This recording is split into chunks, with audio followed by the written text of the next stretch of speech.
So let's look at these interesting situations that occasionally come around called dojis, and what are they trying to tell us? And more importantly, how can we, what are they telling us and how can we use them to be better traders, basically?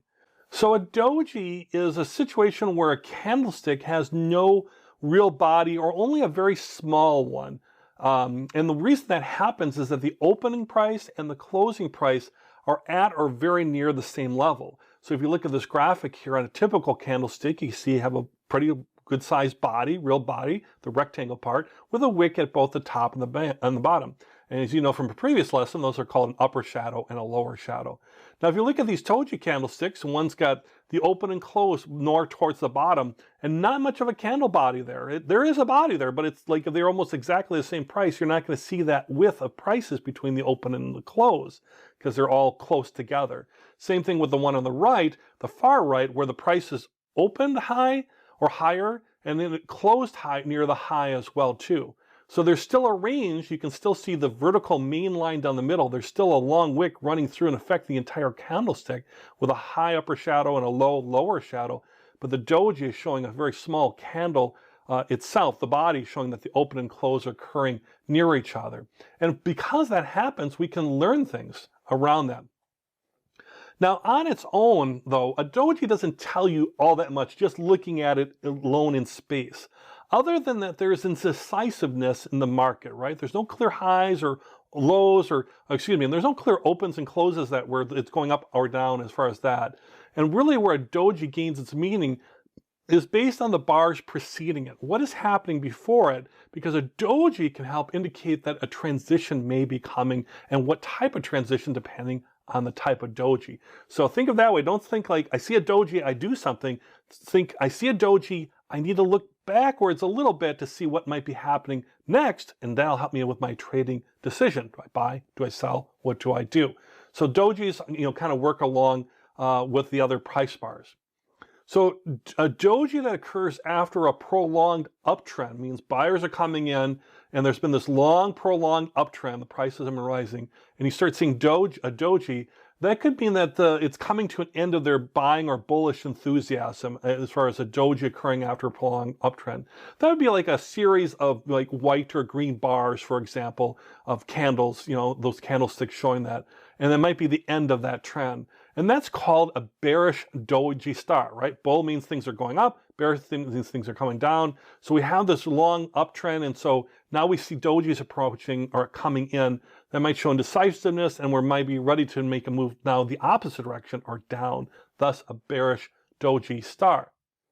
A doji after a prolonged downtrend, the exact opposite of that, where we've been going down for some times, means buyers might be coming in and they're getting more enthused about that security and they're starting to buy that security and that prices might be ready to start coming up. So it's been going down.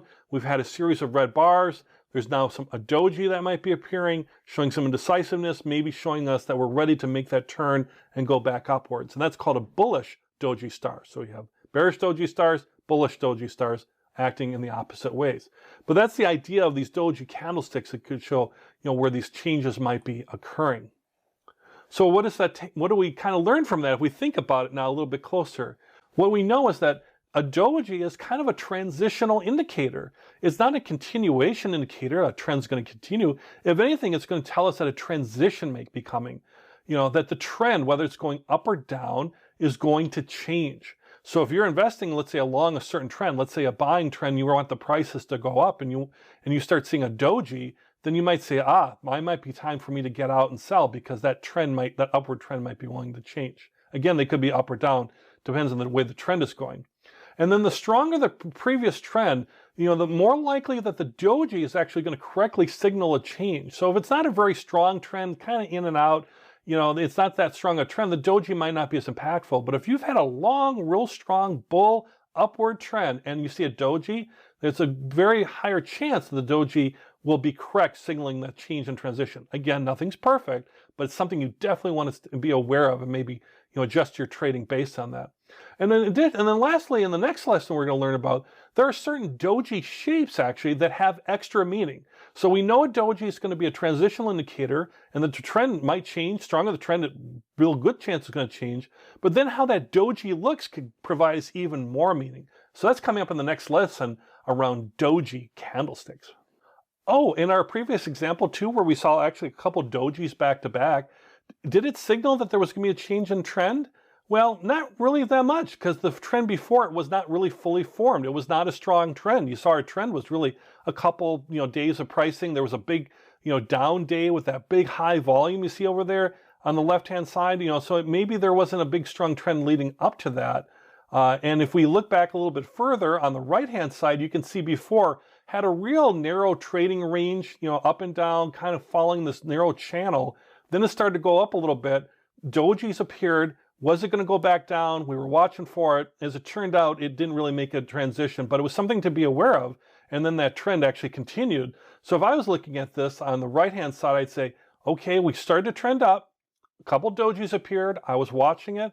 And then the trend continued up after that. You can see because they're black and they're white candlesticks and they're up higher, and even the ranges are higher. Their open, their close are higher, or their close is higher. I would say, maybe I am going to get a nice strong trend coming now because even the dojis couldn't throw it off. So another way to look at that.